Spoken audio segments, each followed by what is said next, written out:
victime dans une autre émission. Ouais, moi ça va. Ouais, moi ça, c'est bon. Il est rodé. Ne faites pas ça. Ne faites pas ça.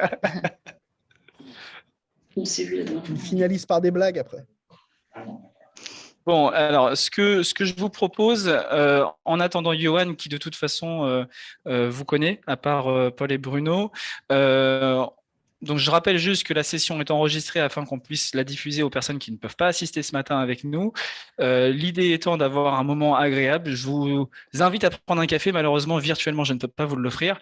Donc, allez-y, mettez-vous confortablement et on va essayer de passer un bon moment ensemble pendant une petite heure. Le sujet du jour étant d'aborder à la fois les notions donc de CRM et d'automatisation marketing en version française ou de marketing automation. L'idée est de voir d'avoir un retour d'expérience. Donc, par moi-même, qui suis membre d'une petite start-up de la French Tech, mais aussi, si Johan arrive à se connecter, de Johan donc, de Faria, qui est fondateur de la start-up Quinta Energy. En plus de ça, on a la chance d'avoir des invités de marque ce matin avec nous.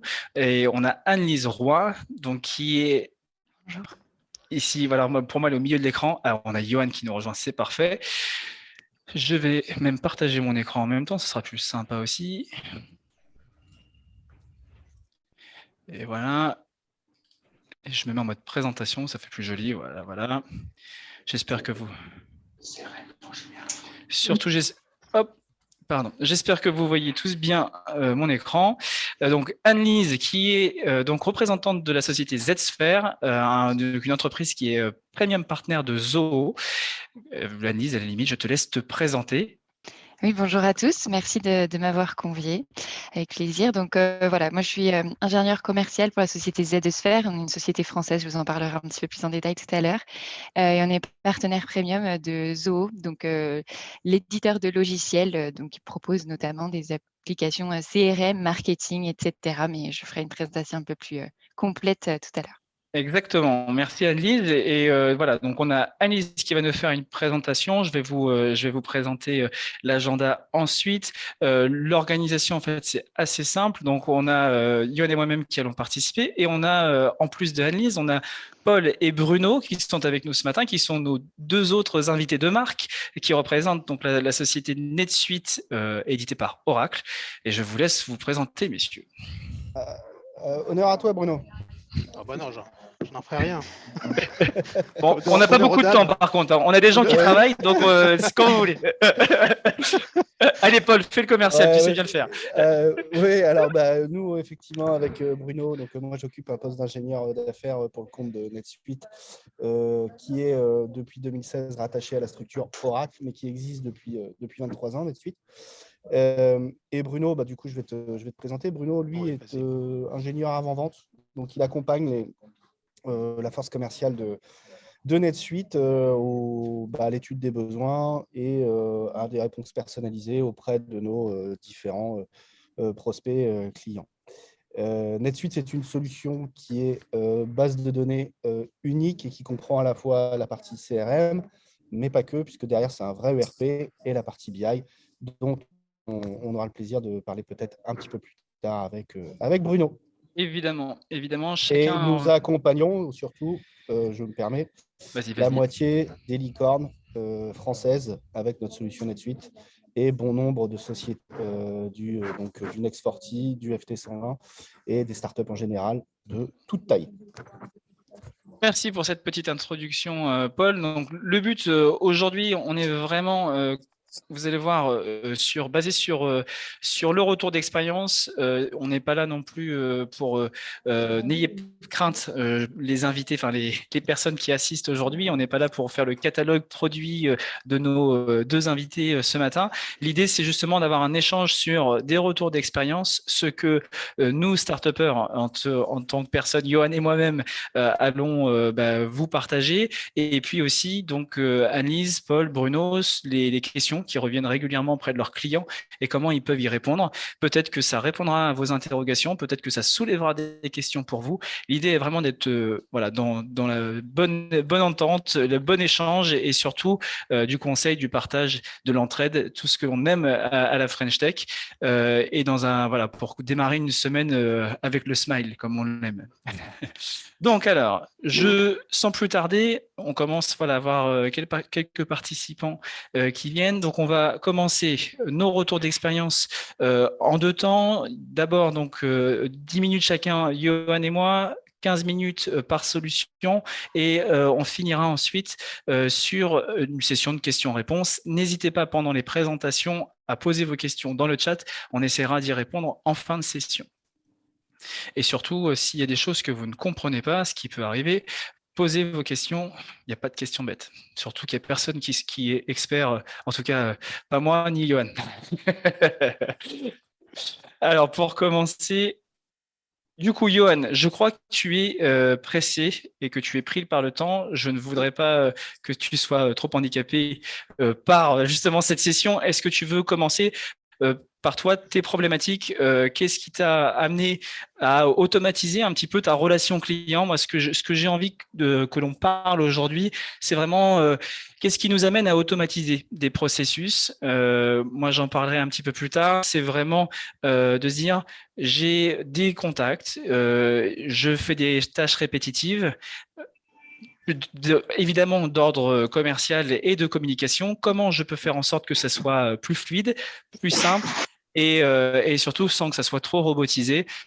Comment j'améliore justement cette gestion de la relation du prospect jusqu'à, on va dire peut-être la conclusion d'un contrat ou l'émission d'une facture. Voilà, le sujet il est vraiment là de dire l'expérience client de bout en bout, du premier contact jusqu'à on va dire la relation client classique.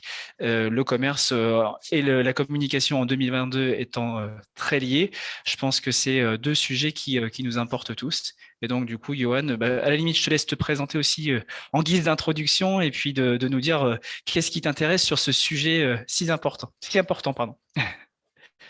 Bonjour à tous, vous m'entendez bien? Très bien. Parfait. Donc moi, c'est De Faria Johan de chez Quinta Energy. Je ne vais pas présenter la société, on n'est pas là pour ça aujourd'hui, pas d'intérêt. Et je vais aller direct dans le vif du sujet. Nous, il nous fallait une solution qui permette une interconnexion entre tous les outils qu'on utilisait avant. Et on avait plein de problèmes de communication entre chaque outil. On se retrouvait surtout, un des gros soucis pour nous, c'était la gestion des abonnements. On est une petite structure familiale et donc on n'est pas structuré pour pour gérer tous ces soucis-là. Et donc j'ai eu un dilemme, il a fallu que je trouve une solution qui permette de composer un CRM, la facturation, c'est le développement informatique de nos plateformes aussi. Et donc, on a été orienté par Zoho. Je suis désolé, on a un gros souci d'Internet. Je ne sais pas si vous m'entendez toujours. Oui, t'inquiète pas, je te le dirai. Ouais, voilà, vous me faites un petit signe si ça bug. Ouais. Donc, voilà, donc on a commencé avec Zoho il y a maintenant 5 ans. Et on a énormément. À la base, on utilisait Zoho juste pour la partie CRM. Alors, explique-nous peut-être comment tu en viens à utiliser Zoho, pourquoi tu es venu à utiliser Zoho et puis qu'est-ce que ça t'a apporté l'avant-après, quoi. Un petit peu pourquoi, voilà. Voilà. L'avant-après, c'est un peu le jour et la nuit. C'est qu'on est passé de gérer six outils différents. Un CRM, un outil de facturation, un outil de prospection, d'emailing. On est passé de gérer 6 outils à un seul, qui est Zoho, mais qui offre différents outils, mais surtout qui sont connectés. Donc, je paye un seul abonnement. Ça a simplifié pour nous, étant une petite structure, quand on a commencé Zoho, ça nous a vraiment simplifié la tâche. Le fait que tout soit bien interconnecté. Après, c'est le jour et la nuit, c'est dur à dire et je ne veux pas non plus, j'ai pas de part chez Zoho, j'ai rien à gagner aujourd'hui, je donnerai pas le lien d'affiliation dans cette vidéo, c'est promis. Mais vraiment, ça a été le jour et la nuit. Et surtout, ça nous a permis, et je suis content de pouvoir le dire aujourd'hui, d'aller dans une étape supérieure. C'est-à-dire qu'aujourd'hui, on développe nos propres solutions, grâce au langage de développement que propose Zoho, qui est Déluge. Et aujourd'hui, on développe des solutions techniques pour nos clients qui sont soit de petits artisans, soit de gros industriels. Donc, c'est assez vaste, mais on arrive grâce à Zoho, ça fait un peu, mais grâce aux solutions Zoho, ouais, vas-y. Ouais, Johan, ce que j'aimerais que tu racontes un petit peu, parce que on se connaît aussi un petit peu, c'est que avant d'arriver chez Zoho, tu m'as dit voilà, l'enjeu pour toi et pour ton entreprise, comme c'est une entreprise familiale, c'était que ça soit utilisable par tous les membres de l'entreprise, enfin du moins par ceux qui étaient en relationnel client. Et toi, tu avais un enjeu avec ton père, je crois, pour Ça, exactement. l'utilisation, et que il fallait que ça soit un outil simple d'usage. Je crois que vous aviez quand même plein de choses autour avant, peut-être des fichiers, peut-être que vous utilisiez aussi comme beaucoup aujourd'hui, les fichiers Excel avant de passer sur un CRM. Et c'est peut-être intéressant aussi, juste pour rappel, hein, le CRM, on est vraiment sur à la base vraiment de l'action commerciale. Personnellement, m'en suis d'abord servi comme un carnet de contact, et puis après, on va pouvoir déterminer avec ces outils de CRM justement des actions à mener sur ce carnet de contact. Voilà, peut-être que justement, pour toi, l'enjeu, Johan, et notamment, je crois que c'était auprès de ton père, c'était que ça soit un Ouais, c'est ça. outil facile à prendre en main et qui puisse justement éviter de perdre trop de temps sur l'usage au quotidien et qu'il soit concentré sur le business. Dis-moi si je C'est me ça. trompe. Bah, c'est bien ça. Et en fait, la vraie demande est un petit peu différente, mais c'est bien ça. En gros, c'était qu'ils puissent avoir un genre de panneau de contrôle partout où ils se trouvent. Alors, c'est pas qu'ils voyagent beaucoup, mais on a des bureaux, on a plusieurs agences, plusieurs antennes dispatchées en France et en Europe. Et l'idée, c'était qu'ils puissent avoir un œil et qu'ils puissent garder le contrôle de nos activités, parce qu'on n'a pas qu'une seule entreprise. Euh, avec une seule solution. Et ça, ça a été vraiment le dilemme, ça a été le point de départ en fait de nos recherches, c'était de trouver l'outil qui allait nous simplifier un peu la vie. Et donc avec Zoho, on a réussi à répondre à pas mal de problématiques qu'on avait à la base. Et effectivement, de base, on utilisait le CRM, c'était très simple, hein. On stockait nos clients et on avait des filles au call qui appelaient, on gérait nos petits templates. Vraiment, de base, on a géré le CRM. On utilisait, mais d'ailleurs, quand j'ai commencé à faire appel à Zsphere, parce qu'on manquait de compétences sur certains points, et on nous a bien dit que voilà, nous, on utilisait le CRM à peut-être 5%, 6%, pas beaucoup plus. Et avec les années, on a su exploiter, mais on était très loin d'utiliser le CRM comme on connaît aujourd'hui. Euh, Alors justement, ce qui est intéressant, c'est aujourd'hui, quels sont... On n'a pas du Yann. Oh, on a perdu Yann, c'est pas grave, il va certainement revenir. C'est normal, on n'en veut pas aux gens du 27, ils sont aussi les bienvenus dans nos webinaires.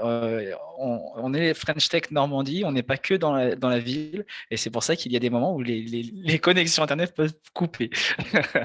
Donc, c'est pas grave, je ne suis pas en train de meubler, hein, ne croyez pas que je suis en train de meubler en attendant Johan qui est en train de se reconnecter.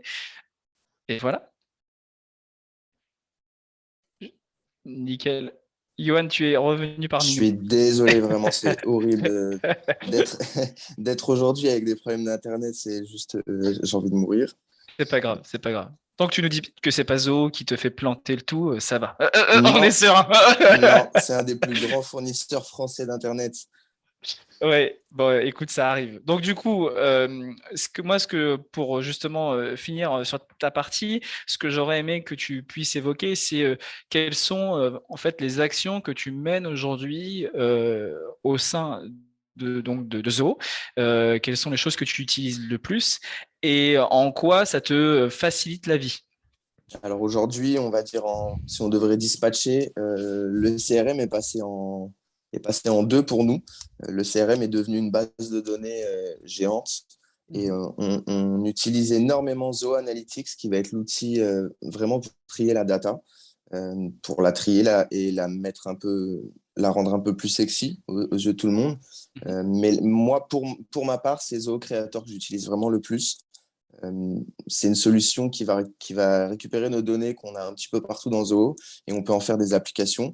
Et c'est comme ça que je mets en place des applications pour nos clients, nos partenaires et mes collaborateurs aussi, et nous en interne. Donc aujourd'hui, on a, je crois, une quarantaine de petites applications diverses et variées liées à nos différents métiers. Donc, c'est plutôt du marketing que tu mets en place aujourd'hui alors? Non, moi je suis un peu plus dans la technique. Le marketing, c'est un peu loin pour moi et je suis pas un grand fan. Moi, je suis plus sur vraiment la partie technique et développement de solutions pour nos clients et d'utiliser la puissance de l'écosystème Zoho euh, pour la gestion de données, etc. Et de pouvoir la transformer assez rapidement. Effectivement, moi, la partie marketing, c'est une partie qui me concerne un petit peu moins, on va dire. Alors, juste peut-être que tu peux rappeler, aujourd'hui, tu adresses quelle typologie de clients? Est-ce que tu es plutôt sur du B2C? Est-ce que tu es plutôt sur du B2B? Juste voilà, pour permettre aux personnes Alors qui nous, vont visualiser cette vidéo de s'identifier. c'est les deux. Alors vraiment, j'ai vraiment les deux types. Je vais avoir du pro et du particulier. C'est particulier, notre métier est déjà assez particulier comme ça. Notre métier, c'est de distribuer de l'argent. C'est difficile à entendre, mais c'est exactement ce qu'on doit faire. Et moi, mon métier à moi au sein de l'entreprise, c'est de trouver des solutions pour simplifier la tâche de tout le monde, la tâche de mes collaborateurs pour aider à distribuer de l'argent et de nos partenaires qui sont prêts à recevoir de l'argent, mais qui doivent nous fournir un certain nombre de données. Et donc voilà, moi aujourd'hui, j'utilise vraiment Zoho pour ça. Mais le gros avantage, c'est que je peux interconnecter tous mes outils sans avoir à sortir et avoir 50 identifiants. J'ai le cas encore ce matin, une de mes filles au bureau qui a oublié son mot de passe. Des trucs, voilà, c'est des soucis auxquels on est confronté, mais on gère ça très facilement avec Zoho. Quand ça commence à être des oublis de mot de passe de Gmail, ce qu'on a eu le cas l'année dernière quand on utilisait encore Gmail, c'était vite compliqué. Là, vraiment, si je pourrais tirer un trait assez simple, nous, Zoho, ça nous a changé tellement de le fait Alors, que tous les outils soient centralisés, ça nous a changé la vie. Voilà. Alors justement, le sujet mail, c'est un sujet intéressant parce que je pense qu'on utilise tous beaucoup, beaucoup, beaucoup de mails. On sait que nos clients, et qu'ils soient des particuliers ou des professionnels, sont tous assaillis de mails. Et toi, de ton côté, est-ce que tu as des choses que tu as automatisées à la fois pour ta relation client, mais aussi, je sais, et c'est une question qui n'est pas non maîtrisée, je sais que tu as automatisé certaines choses sur la partie facturation parce que on parle de la prospection, mais je sais qu'il y a des choses où on n'a pas forcément de valeur ajoutée à toujours rééditer les mêmes choses. Est-ce que tu peux nous en parler? Oui, alors aujourd'hui, en fait, la facturation, elle a été, on va dire qu'avant, on avait 10 étapes parce qu'on doit contrôler, il y a pas mal de contrôles avant. On a vraiment tout automatisé, encore une fois, grâce à Zoho, mais faut pas que je le répète toutes les 3 minutes non plus. Mais on a vraiment tout automatisé. On se retrouve aujourd'hui avec 3 étapes de facturation. Donc, ça passe du CRM à la signature numérique avec ZohoSign et jusqu'à l'envoi de la facture par mail automatique. Ce qui avant, il fallait que je fasse intervenir minimum 2 personnes. Et aujourd'hui, c'est vraiment full automatique et sans compétences. Là, j'ai 3 développeurs en interne, mais sur ces petites solutions, j'ai pas besoin de développeurs, on peut se débrouiller nous-mêmes. Grâce à Zooflow, qui est un peu le Zapier, je sais pas si on peut dire ça comme ça, mais qui permet d'interconnecter. J'arrive aussi à faire un peu d'automatisme avec des solutions un peu, autres que Zoho, pour le coup. J'ai certains clients qui utilisent d'autres CRM et grâce à Zooflow, j'arrive à m'interconnecter avec leurs solutions. Et du coup, on simplifie les tâches de facturation, mais nous, c'est la partie la plus concrète sur laquelle je peux m'étaler un petit peu, c'est vraiment cette partie-là. Mais après, vraiment, en termes d'automatisation, on a été très, très, très, très loin dans l'utilisation des solutions. Ce que je me souviens que tu m'as dit, et puis après on va du coup passer, je reprendrai la main, mais ce que tu m'as expliqué, c'est tu as, toi, en tant que non-développeur, mis en place tout un tas de flows, de processus automatisés via donc simplement des blocs d'éléments à faire. Si telle action, alors je fais ça.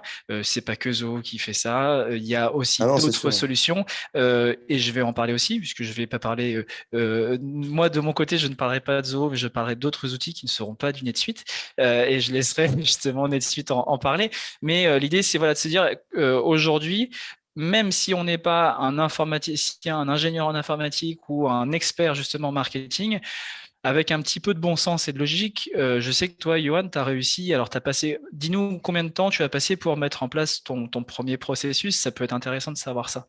Alors, on va dire, le tout premier, c'était dans notre ancienne, on avait une entreprise, on était artisan avant, donc dans l'isolation. Et le tout premier processus, c'était du contrôle de dossier, du contrôle de dossier de travaux de rénovation énergétique.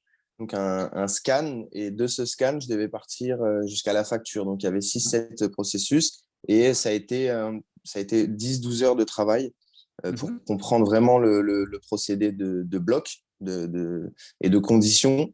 Et de fil en aiguille, après, on est venu à exploiter un petit peu plus parce que Zoom a son propre langage qui va se rapprocher je crois que c'est du Java ou quelque chose comme ça, mais à son propre langage. Peut-être que je dis une bêtise, on me corrigera, mais à son propre langage qui s'appelle Déluge.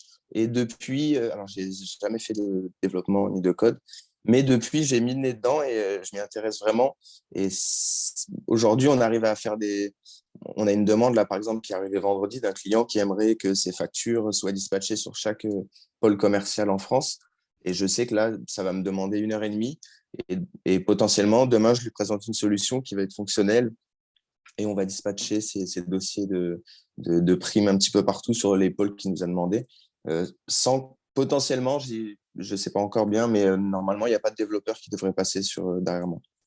Donc, c'est vraiment Après, je sais que beaucoup le font, mais le fait que tous nos outils soient connectés à ça, de la facturation au devis, enfin bref, tous nos outils sont dans la même solution, on se retrouve avec une facilité d'utilisation des données et surtout, on évite de se perdre parce que moi, j'ai tendance à faire 50 000 trucs dans la même journée. Et alors, si j'ai 50 000 comptes dans chaque 50 000, ça devient un bazar sans nom. Et donc, voilà, moi, c'était vraiment Zoho a aussi plein de défauts, mais qui sont plus techniques. Et là, c'est les développeurs qui râlent un petit peu sur certains points. Et quand on veut aller mais vraiment loin dans la solution, et dans ce cas-là, il faut se rapprocher des sociétés comme Sphere qui prennent la main, qui prennent le relais et qui s'occupent un petit peu de mettre des vrais développeurs qui connaissent vraiment la solution. Mais voilà, moi, j'en suis plus que conquis. Merci en tout cas, Johan, pour ton témoignage. Et puis surtout pour tous ceux qui participent aujourd'hui, j'ai vu qu'il y avait une première question qui avait été évoquée par Sylvain. On y répondra en fin de session pour justement revenir sur ces questions. Du coup, moi, je vais reprendre la main. Moi, je suis l'étape avant Johan, c'est-à-dire que moi, c'est le bordel ambiant. Il y a plein de logiciels. Et j'ai un gros point d'interrogation, c'est quel outil utiliser pour centraliser mon énergie parce que je suis en train d'utiliser trop d'outils, ça me coûte de l'argent et comment j'optimise ça, c'est au-delà de l'argent, c'est aussi le temps de productivité, comment je peux récupérer de la productivité, comment je peux essayer de limiter les tâches à répétition au quotidien et de façon hebdomadaire et surtout dans une structure, dans une start-up, on a tous vocation à grandir, comment je viens rajouter justement des membres de mon équipe à mes outils. Ce que je vous propose, c'est de vous faire voir quelques outils que j'utilise. J'en ai quelques-uns, vous allez voir. Sachant que si on repart de mon expérience personnelle, initialement, Iago est à destination du B2C, du particulier. On a pris un pivot l'été dernier vers du B2B, donc on fait les deux, deux typologies de clients. On est dans un milieu qui est le tourisme et on n'est pas des touristes, hein, mais le milieu du tourisme en tout cas. Et le but, c'est vraiment d'essayer d'avoir une expérience client qui soit sympathique de bout en bout. Mais comme je le dis au quotidien, faire simple, ce n'est jamais facile. Et donc, du coup, on utilise plein de logiciels. Je vais juste, reprendre, je vais vous partager mon navigateur. Voilà. Et on va commencer par le premier outil que j'utilise, que j'utilise de façon très automatisée aujourd'hui. Il s'appelle ActiveCampaign, qui est vraiment un outil de marketing automation. Donc, on va mettre en place tout un tas de procédés où on va pouvoir taguer un utilisateur et voilà, typiquement, on va avoir un client qui est new, qui arrive dans notre base de données. Je vais pouvoir, moi, envoyer une notification Slack, donc qui est une messagerie globale que tout le monde utilise, enfin, je pense, connaît autour de la table. C'est vraiment la messagerie centralisée de mon entreprise.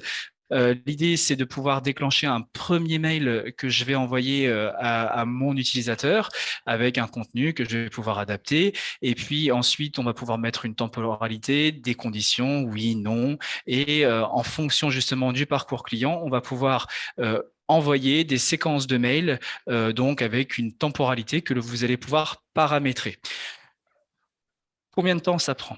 Ça, je pense que c'est tous la question qu'on se pose. Au début, pour quelqu'un, alors on va dire que j'ai quand même quelques affinités avec la technologie. Je ne suis pas un développeur. Je suis quelqu'un de très curieux, mais pour autant, la prise en main d'ActiveCampaign dans un premier temps, ça a été 15 jours de travail intense pour vraiment penser tous les workflows, tous les processus de mes utilisateurs, de mes prospects qui allaient arriver, comment j'arrête d'envoyer moi manuellement des emails. Et donc, il a fallu passer par tout un tas de brainstorming pour vraiment mettre sur un tableau et se dire comment je vais pouvoir automatiser ça. Malheureusement, on devait avoir Édouard Petit, qui est aussi un membre de la French Tech, qui devait en parler et qui a son expertise, et notamment avec l'outil dont je vais parler aujourd'hui, c'est HubSpot, qui est un concurrent de Zoho et de NetSuite aussi. Et je sais qu'Édouard Petit a automatisé pas mal de choses et de façon encore plus poussée. Évidemment, vous allez pouvoir donc créer donc de l'automatisme entre vos envois de mails et puis vous allez pouvoir en créer énormément. C'est un abonnement qui me coûte, je crois que c'est une centaine d'euros à l'année pour 500 contacts. Voilà, pour vous donner un ordre de prix, on est en toute transparence entre nous. Sauf que ça s'arrête pas là, puisque le contact, je ne fais pas que lui envoyer des mails. On va aussi avoir de la relation client avec un outil qui s'appelle Intercom. Vous avez peut-être déjà vu cette petite bulle en bas à droite de l'écran. C'est le leader du chatbot qui n'est pas français malheureusement, mais qui vous permet à la fois donc justement d'avoir votre support client directement disponible à la fois sur votre application ou sur votre site web. Vous allez pouvoir mettre en place des messages de bienvenue, ce qu'ils appellent des product tours. Alors la difficulté avec Intercom, ce que je déplore toujours des solutions logicielles, c'est que le support en français, non, c'est pas possible, ça sera que en anglais. Et donc voilà, faut toujours être un petit peu débrouillard. Et bon, c'est pas évident pour tout le monde de parler anglais, d'aller chercher un support en anglais. Vous pouvez malgré tout paramétrer certaines choses en français, mais vous voyez bien que l'interface, je n'y ai pas touché, on ne peut pas la paramétrer en français. Mais le gros avantage d'Intercom, ça reste très facile d'usage. Vous pouvez vous changer par exemple une interface de votre plateforme et vous allez pouvoir mettre un message de bienvenue comme je l'ai fait ici. Et dès lors que mes clients vont cliquer sur regarder la vidéo, ils vont pouvoir visualiser la vidéo d'explication tutoriel que je leur ai faite et ils pourront l'évaluer. Évidemment, donc ça c'est on va dire une partie support. Ils vont vous permettre de générer une page FAQ où vous allez pouvoir vraiment mettre vos contenus, vous allez pouvoir catégoriser. Tout ça, c'est du travail, ça prend beaucoup de temps. C'est le plus important avant de se lancer dans ce genre d'outils. Mon retour d'expérience et mon conseil que je veux vous donner ce matin, c'est posez-vous même 2 heures à minima pour dire qu'est-ce que je veux faire, qu'est-ce que j'ai besoin et qu'est-ce que je voudrais mettre en place pour pouvoir choisir le bon outil. Parce que sinon, vous allez tomber dans le phénomène Rémi et vous allez empiler les logiciels. Et puis, vous allez avoir donc un outil pour faire du marketing automation, vous allez avoir un outil pour faire du support avec en plus une partie où on va pouvoir donc chatter avec nos clients en direct. Le côté sympa, c'est qu'on a quand même la possibilité de pouvoir avoir une application mobile et on va pouvoir leur répondre directement depuis le smartphone. Les deux plateformes dont je vous ai parlé, Intercom et ActiveCampaign, ont des extensions, ont des connecteurs avec vos logiciels favoris. Par exemple, si vous utilisez Slack et vous voulez envoyer des notifications directement dans un channel spécifique Slack, ça sera possible aussi. Il y a d'autres logiciels que j'utilise. Il y en a un qu'on utilise presque tous, je crois, maintenant dans la French Tech, c'est Zapier qui permet justement de combler les manquements de connexion entre deux logiciels. C'est vraiment le petit connecteur qui va vous permettre, entre un Gmail et un ActiveCampaign, d'envoyer un certain niveau d'information. Typiquement, quand j'ai un client qui s'abonne à une newsletter sur mon site internet, je reçois un mail dans ma boîte mail, je reroute ensuite vers ActiveCampaign et il rentre dans une automatisation marketing, sachant qu'en parallèle, ce contact qui me demande une newsletter rentre aussi dans mon CRM HubSpot où on va pouvoir gérer tout un tas de contacts et après on va pouvoir décider donc comment donc les ranger. On va pouvoir, alors c'est encore une fois, c'est du temps à passer, c'est beaucoup d'énergie à dépenser et vous allez pouvoir à la fois gérer comme vous le souhaitez vos contacts, vous allez pouvoir les ranger par entreprise ou simplement directement par contact. Vous allez pouvoir avoir une messagerie aussi, vous allez pouvoir envoyer vos emails, gérer votre support. L'outil que je n'ai pas utilisé, et c'est pour ça que Edouard s'excuse, il devait être là ce matin, mais c'est lui qui utilise justement la partie marketing de HubSpot, qui est relativement intéressante, qui vous permet de générer des formulaires et vous allez pouvoir faire du tracking aussi vis-à-vis de vos clients. Vous allez pouvoir faire des devis, tout un tas de choses. Moi, ce qui me manque un peu naturellement, je le partage assez souvent d'ailleurs dans le groupe WhatsApp, je veux que ce soit un outil simple d'usage. Non pas parce que je ne sais pas utiliser un outil, c'est que j'ai pas envie que ça soit un frein psychologique quand j'utilise un outil au quotidien pour mon travail et je veux que ça soit vraiment en 2-3 clics facile d'accès vis-à-vis de l'information. Ce qui pour moi est un frein chez HubSpot aujourd'hui, c'est justement le suivi de facturation. Une fois que j'ai fait mes devis, je suis sur une version gratuite. Ça, je tiens à le préciser sur HubSpot. Donc on peut utiliser HubSpot en toute gratuité avec, on peut faire quand même beaucoup de choses. Ce qui est quand même la force de HubSpot, c'est qu'aujourd'hui, on peut utiliser gratuitement HubSpot. Voilà, en commençant son entreprise sans avoir à dépenser des centaines et des centaines d'euros par mois ou des milliers par an. Vous avez donc, voilà, j'en ai parlé sur la partie ticket et vous avez aussi donc la partie automatisation sur HubSpot sera donc une brique marketing qui vous fera payer. Voilà pour HubSpot. On va vous partager tous ces petits liens, évidemment, pour ceux qui veulent regarder. Le but n'étant pas, j'insiste lourdement, de mettre plus en avant une solution qu'une autre. C'est vraiment de se dire qu'est-ce qu'il existe sur le marché, qu'est-ce qui peut correspondre à vos besoins. Et on a la chance aujourd'hui d'avoir deux acteurs. Pour information, je souhaitais que HubSpot participe aussi ce matin. Malheureusement, ils n'ont pas dégagé de personne. Ils sont bons commercialement. Malheureusement, sur ce genre d'événement, je trouve ça un petit peu dommage qu'ils n'aient pas pu… Scandale. Ils n'aient pas pu faire participer quelqu'un pour échanger et donner leur avis justement sur l'accompagnement des clients. Vous aurez de l'accompagnement commercial, mais pour la communauté, j'aurais aimé qu'ils puissent participer et à la limite, ça aurait pu en convaincre certains peut-être d'utiliser leur outil, mais tant pis pour eux. On a parlé de Zapier. Il y a aussi un autre outil que j'utilise qui est Calendly. C'est un agenda. Vous allez connecter votre agenda Google Calendar, par exemple, en ligne et vous allez pouvoir permettre à vos clients de prendre un rendez-vous directement sur votre agenda et vous allez pouvoir vraiment paramétrer la prise de rendez-vous. Les gens vont pouvoir prendre un rendez-vous directement avec vous sur votre agenda en ligne sans que vous n'ayez à répondre « Oui, je suis disponible, tu peux me donner ton créneau. » Alors, c'est entre 10 et 15, le mardi 30. Enfin, voilà. Vous pourrez vraiment faciliter cette prise de rendez-vous. Moi, je sais qu'aujourd'hui, tous mes rendez-vous, quand on me demande est-ce que tu as une disponibilité, positionne ton créneau à toi, quand toi, ça t'arrange, puisque de toute façon, si je suis disponible, c'est que je le suis et tu peux le prendre à tout moment. Ça, c'est un outil, encore une fois, que l'on peut utiliser dans une première version gratuite. Et ensuite, si on veut être plusieurs utilisateurs, on devra payer. Pour la prise de rendez-vous, on a parlé d'ActiveCampaign. Grosso modo, moi, le frein que je rencontre aujourd'hui, c'est cette multiplicité de plateformes.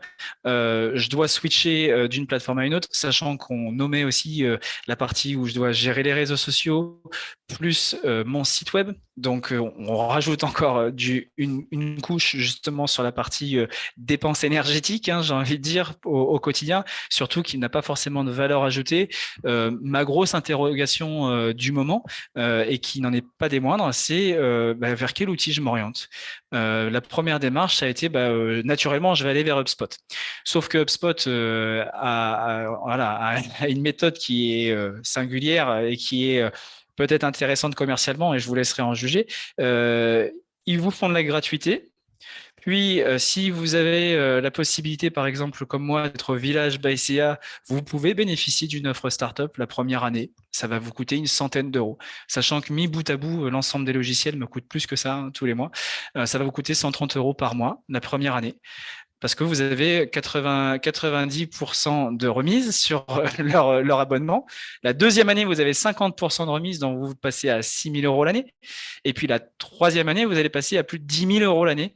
Donc moi, c'est ce qui m'a clairement freiné. Je leur ai dit, c'est pas possible. Je ne peux pas avoir une ligne de dépenses aussi importante sur un outil qui certes est important pour moi, mais en termes de scalabilité, je trouve pas ça super clean. Et c'est pour ça que j'échange avec les membres de la French Tech, avec aussi mon réseau. Et Johan m'a parlé de Zoho. Je lui ai justement fait part de notre webinaire de ce matin. Et Paul, on se connaît parce qu'il anime aussi un autre événement, un podcast qui s'appelle le Café du Commerce. Pour ne pas faire de pub pour Paul, mais voilà, on a discuté aussi de ces sujets vraiment d'ordre commerciaux, et il m'a parlé de NetSuite, et je trouvais ça intéressant de pouvoir vous partager aussi leurs avis, et de vous laisser libre de décider de ce que vous, peut-être, comme moi, avez besoin de mettre en place chez vous. Et je trouve ça intéressant, voilà, de partager ceci avec vous ce matin. J'espère en tout cas que vous vous sentez peut-être un petit peu moins seul, parce que concrètement, quand on en parle autour d'un verre à la French Tech de temps en temps le soir, on se rend bien compte qu'on n'est pas tout seul à avoir ces problématiques-là. Et l'idée, c'est de se dire, voilà, la French Tech, elle doit servir à ça. Elle doit servir à justement dire, comment toi, qui as 2, 3, 4, 5 ans d'entreprise de plus que moi, qu'est-ce que tu as mis en place, quels ont été les échecs par lesquels tu es passé et que je peux essayer d'éviter, et surtout, quelles sont les sociétés qui peuvent m'accompagner, parce que dans le numérique, on trouve plein de choses, mais quelles sont celles qui vont vraiment m'accompagner derrière. Je pense que le sujet du CRM et d'automatisation de marketing, si vous voulez, et c'est pas, j'ai pas envie de faire le technicien parce que j'en suis pas un sur la partie marketing automation, mais si vous voulez, voilà, qu'on échange sur certains sujets, moi je pourrais vous donner mon retour d'expérience, évidemment, peut-être sur des cas précis, mais voilà, l'idée c'est vraiment d'être dans l'échange et de pouvoir vous présenter les solutions aussi qui sont venues avec gentillesse ce matin, bénévolement, sans aucune arrière-pensée, et qui sont là pour partager justement leur témoignage à eux aussi. Sans plus attendre, du coup, j'enchaîne on revient du coup sur Zsphere, et on finira avec Paul avec Paul et Bruno pour NetSuite. Annelise, c'est à toi.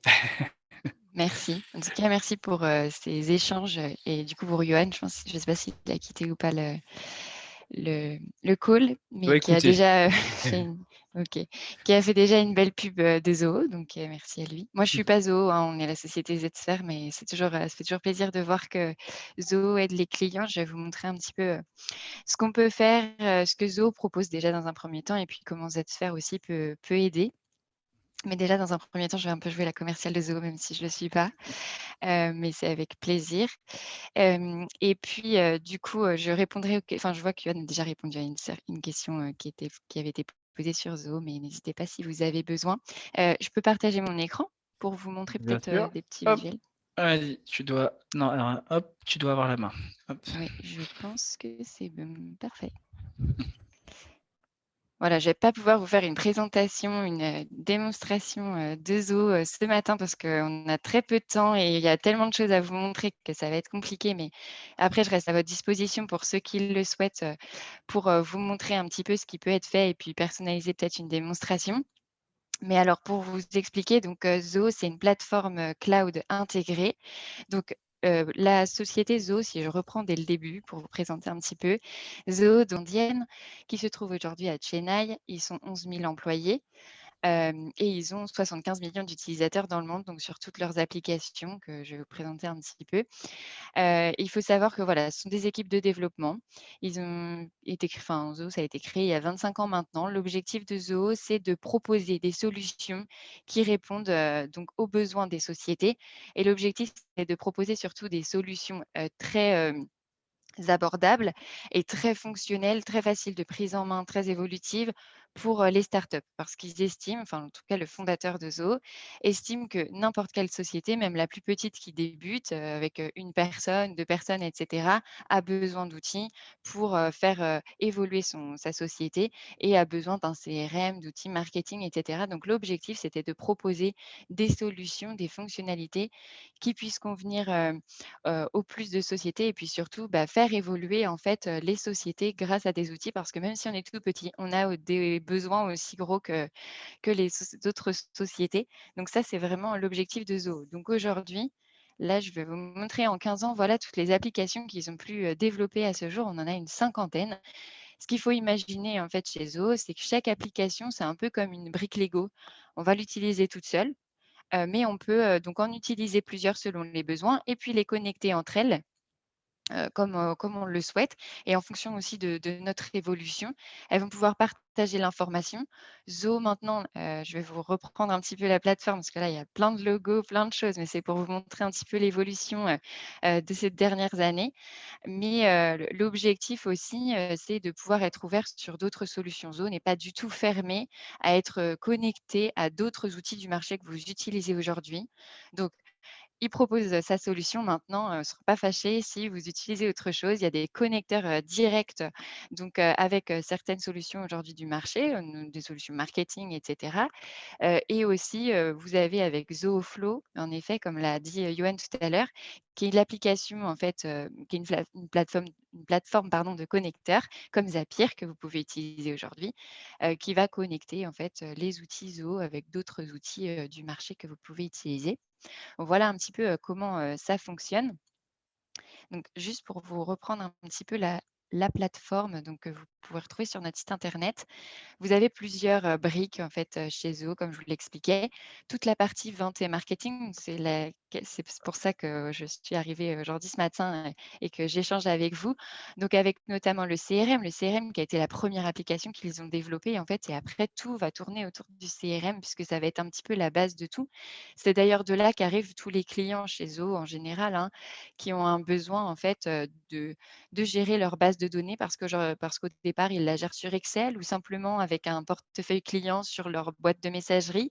Je pense on est tous passés par là, peut-être encore aujourd'hui certains d'entre vous et le besoin, pour, la plupart des clients et des prospects que je peux avoir tous les jours au téléphone, voilà, ils arrivent de là. Moi, j'ai besoin aujourd'hui d'un CRM, de gérer ma base de données et puis après, ils vont venir connecter plein d'autres outils. Donc des outils marketing, on voit des outils d'emailing de masse, des outils de tracker de site internet pour créer des formulaires, des enquêtes de satisfaction. On a un outil aussi pour gérer, les réseaux sociaux, donc un outil de community management. On peut aussi créer un site internet avec les applications Zoho si on le souhaite, gérer des événements, etc. Donc vraiment toute la partie marketing. Et puis si on a vraiment besoin de toutes ces fonctionnalités-là, Zoho a créé sa propre application qui s'appelle Zoho Marketing Automation, qui porte bien son nom, qui permet de regrouper toutes les fonctionnalités marketing. Donc vraiment pour des besoins assez avancés. Après, en fonction des besoins, on pourra simplement utiliser une ou deux applications plutôt que d'avoir l'application complète. On a aussi après, j'en parle rapidement, mais des outils d'email, d'emailing, de collaboration avec de la gestion de projet, des outils de signature électronique, Yoann en a parlé tout à l'heure. On a aussi des outils, donc de chat interne, vous parlez de Slack, Zoho a son propre Slack qui s'appelle Click. Mais du coup, on peut aussi bien sûr, intégrer Slack avec les outils Zoho. On a un outil, Zoho Booking qui permet comme Calendly de prendre, des rendez-vous, directement en ligne, donc qui s'intègre directement avec les outils Zoho. Mais encore une fois, Zoho n'est pas fermé et s'intègre avec Calendly, donc vous pouvez continuer à utiliser aussi ces fonctionnalités-là. Booking, ça a été aussi créé pour, faire de la réservation heu, de de matériel ou alors, de salles de réunion, par exemple. L'objectif, c'était de créer un genre de Doctolib, si vous voyez un petit peu l'esprit. On a des outils, bien sûr, de partage de documents. toute une suite aussi finance avec l'édition de devis, de factures, etc. On va pouvoir aussi gérer les notes de frais, gérer des stocks, gérer des paiements, des abonnements, etc. avec les applications Zoho.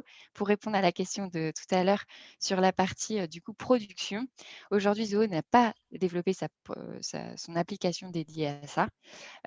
Donc, je pense qu'ils travaillent sur le sujet. C'est un axe d'amélioration de leur part. Pour l'instant, ils n'ont pas une application qui est dédiée pour ça, mais par contre, avec Zoho Creator, donc, qui est une application de business intelligence de développement en low code, dont Yoann a parlé, vous pouvez développer en fait vos propres applications. C'est vraiment on n'a pas besoin d'être développeur. Alors, vous pouvez être développeur et tant mieux. C'est du coup un langage de Luge, qui est le langage de Zoho, qui en effet se rapproche du langage Java pour ceux qui connaissent. Personnellement, je ne suis pas développeuse, donc je n'irai pas plus loin sur le sujet. Mais voilà, vous pouvez vraiment développer des applications complémentaires. Elles viennent se nourrir d'informations que vous avez parmi les autres applications de la suite, si vous les utilisez. Et vous pourrez aller plus loin. Il y a des fonctionnalités au niveau de la gestion de la production. Voilà, donc ça, c'est On pour est, on est d'accord que du coup, avec Zoho, on peut avoir un outil qui soit 100% marque blanche où on va pouvoir mettre nos logos et notre charte graphique. Bien sûr, tout à Ok. fait. Sur les applications en elles-mêmes, on a la possibilité de le faire. Après, il faut des versions un petit peu plus avancées avec des fonctionnalités avancées. Mais oui, c'est bien sûr possible d'ajouter des logos, etc. et d'avoir des outils en marque blanche. Tout à fait. Très bien. C'est proposé par Ouais. Zoho. Alors, du coup, aujourd'hui, sur la partie vraiment communication, marketing, quels sont peut-être les retours les plus récurrents de tes clients? Enfin, voilà, quelles sont les choses que vous vendez systématiquement chez Zsfer? Alors, chez Zsfer, donc nous, on a 2 axes pour vous représenter un petit peu la société. Zsfer, on est une société française. Voilà, on est basé donc en région parisienne à Boulogne-Billancourt pour le siège social. On est une quinzaine en fait de personnes et nous, notre métier, c'est dans un premier temps de conseiller les clients sur les applications Zoho, parce qu'on est partenaire premium de Zoho, on est le premier partenaire premium depuis 15 ans. On travaille avec Zoho, on fait que du Zoho. Et on est là pour conseiller sur voilà, les outils dont vous avez besoin en fonction des besoins que vous aurez évoqués. Pour rebondir sur ce que tu disais, Rémi, c'est en effet bien comprendre en amont quels sont vos besoins, vos priorités aussi peut-être, parce qu'on ne va peut-être pas tout mettre en place d'un coup, mais voilà, de prioriser un petit peu les besoins, savoir exactement ce qui vous ferait gagner du temps, ce qui serait vraiment parfait pour vous. Nous, après, toutes les solutions qu'on ait, on vous dira ce qui est possible, pas possible, avec les outils, à quel tarif. Notre métier dans un premier temps chez Zsfer, c'est ça. Donc, les 3/4 de nos clients arrivent par un besoin CRM, donc une base de données vraiment pour structurer leur activité de base. Beaucoup aussi ont besoin du coup lié au CRM d'un outil marketing automation, principalement on va dire emailing de masse, donc avec Zoho Campaigns, créer des mailings, pouvoir rebondir, avoir des retours aussi sur les ouvertures, les clics sur des emails, etc. C'est les plus gros besoins. Nous, après, on vient un peu planter nos petites graines et dire, vous savez, avec Zoho, on peut aussi faire ça. On peut savoir qui est sur votre site internet et du coup, on va cibler un mailing à cette personne parce qu'elle a passé plus de temps sur telle ou telle page de votre site, etc. Ou par rapport au réseau, si ils vous ont contacté depuis un certain réseau social, pouvoir peut-être leur transmettre de l'information, etc., etc. Voilà, on va pouvoir combiner différentes formules. On a aussi des gros besoins, bien sûr, sur la partie devis, facturation. Donc, Zoho peut proposer des solutions ou alors se connecte avec des ERP que les gens utilisent, parce que ça, c'est tout à fait possible. C'est souvent le cas. Et on a aussi un outil de support client qui s'appelle Zohodesk, qui vient aussi se brancher au CRM, qui est la partie vraiment support, service après-vente, qui permet de gérer des tickets en fait via des chats, via des portails clients avec des bases Alors de justement, connaissances. c'est quelque chose qui est très intéressant et je vois que c'est des questions qui sont soulevées aussi. Euh, Zoo indien, on est en France. Le support, il est fait dans quelle langue? Les données, elles sont stockées où? Voilà, comment ça se passe aujourd'hui? Alors, Zoho, en effet, est indien, tout à fait. Aujourd'hui, ils ont des data centers, donc des serveurs partout, donc un aux États-Unis et surtout un en Europe. C'est ici que vos stockées elles sont données. Elles sont stockées donc aux Pays-Bas ou en Irlande. Ils ont deux data centers en Europe. Donc, quand vous créez un compte Zoho, normalement, enfin en général, votre adresse IP, elle est traquée et du coup, ils reconnaissent que vous êtes en Europe et automatiquement, vos données, elles sont stockées ici. Les données, elles vous appartiennent. Tout ce qui est sécurité des données, hein, Zoho, ils sont très transparents là-dessus. Vous avez toute l'information, mais il n'y a que vous qui accédez à la donnée. Elle vous appartient, vous pouvez la récupérer, donc l'exporter quand vous le souhaitez et gratuitement sur les outils Zoho. Donc après, au niveau du support, donc en effet, les développeurs, les équipes support, elles se trouvent donc aujourd'hui en Inde, donc principalement en anglais, en tout cas par téléphone, mais vous pouvez les contacter par mail et par chat en français. Nous, on vous conseille le chat, c'est plus direct, ils peuvent prendre la main à distance, etc. Ça fonctionne très bien. Aujourd'hui, donc, ils n'ont pas de support en français. Nous, Société Z-Sphere, on propose ce support en français, donc c'est en complément des abonnements Zoho, mais on vient parce qu'on sait que c'est un gros besoin. D'ailleurs, on fait remonter tout le temps le besoin auprès de Zoho. Ils sont en train de monter leur équipe en France, donc c'est en train d'arriver. Ils ont bien compris que c'était très important pour les Français. Ça prend du temps hein, parce que du coup, voilà, mais c'est vraiment un axe chez eux. Mais aujourd'hui, le mail et le chat, ça fonctionne quand même très bien. Vous avez beaucoup de documentation aussi sur internet, des articles, des forums, et cetera et Mmh. puis des sociétés comme les nôtres qui viennent en complément, vous aider. Puisque en Et plus de vous apporter du conseil, nous après on peut vous aider sur la mise en place, le support et cetera, bien sûr. alors, je suis désolé, on va devoir, Oui. passer à NetSuite, mais, juste pour terminer, sur la partie migration, je Mmh. sais que Saïdou, a posé la question. J'ai, la réponse puisque j'ai fait le test. Si je suis sur HubSpot, ou que j'ai un fichier, CSV, voilà, que je peux exporter de ma base de données client, on est d'accord qu'on peut réimporter cette base de données client, sur Zoho? Oui, tout à fait, avec des fichiers plats, donc CSV ou Excel, sans problème. Il faudra préparer l'outil Zoho et le personnaliser un petit peu à votre fichier Excel pour Mmh. qu'il sache où classer les informations, si je peux faire ça Oui. simple. Oui, après, si vous utilisez des outils, par exemple, comme HubSpot ou d'autres CRM, des grands noms, genre Salesforce, Pipedrive, ce genre de choses, il y a Mmh. des migrations automatiques qui sont prévues par Zoho pour pouvoir passer directement des outils que vous utilisez aujourd'hui à Zoho.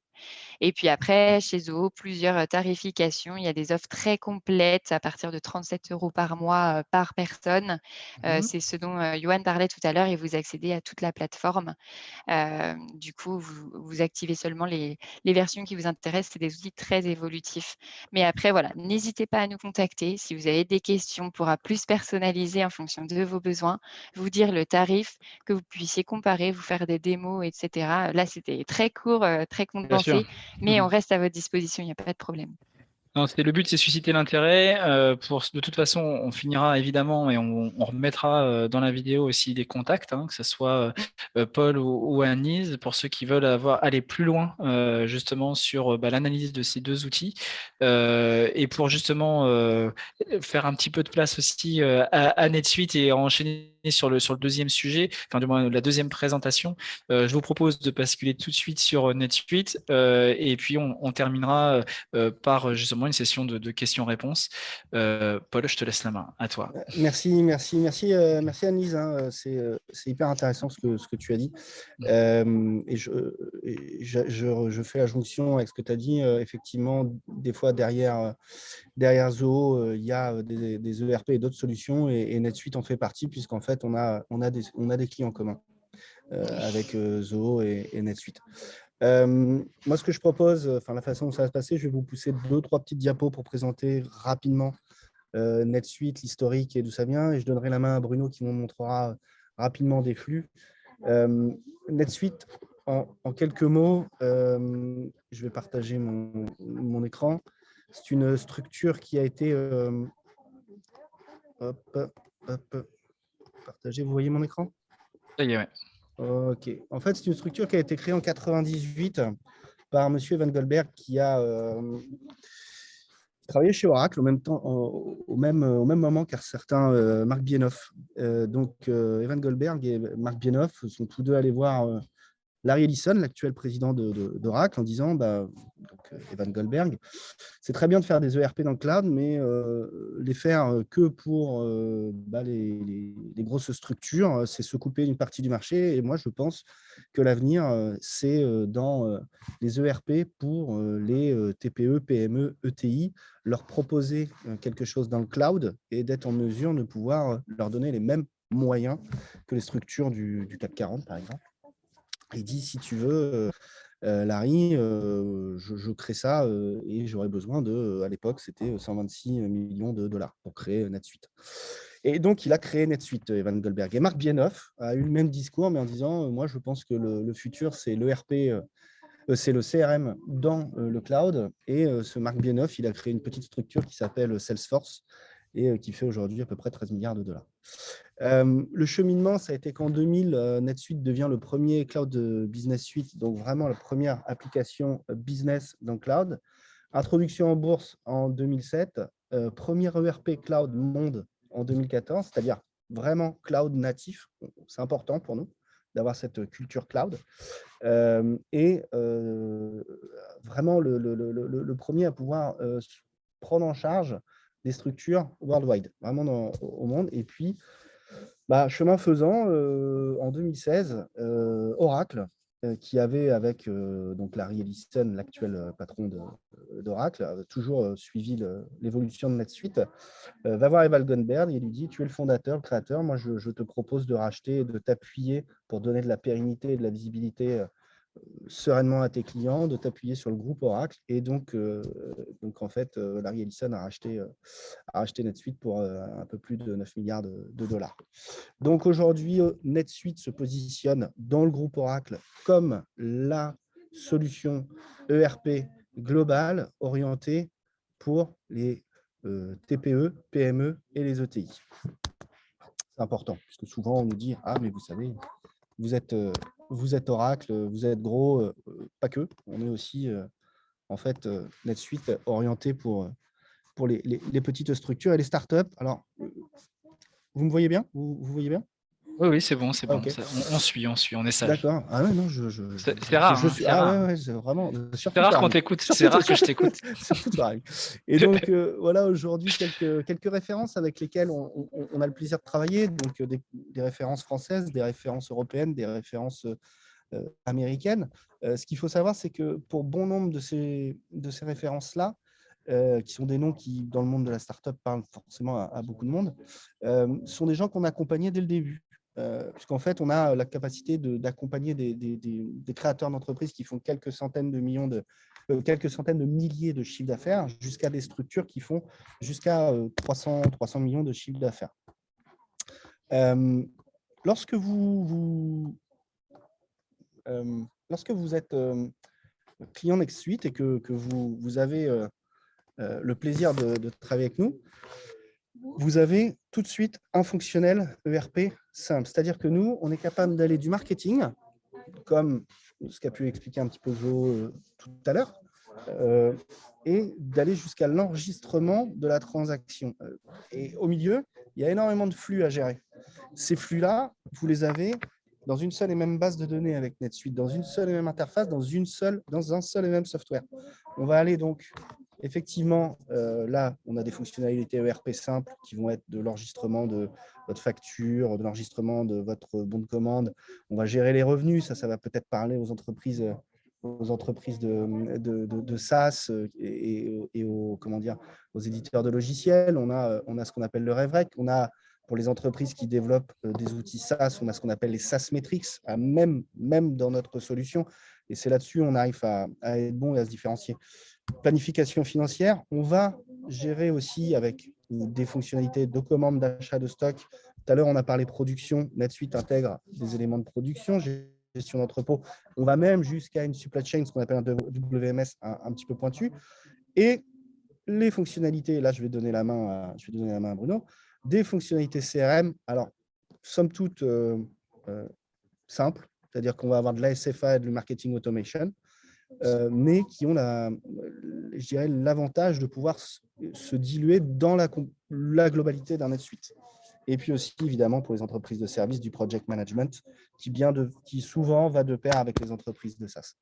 Je fais ça, je m'arrête là. Ça vous donne une aperçu du fonctionnel que peut vous apporter NetSuite.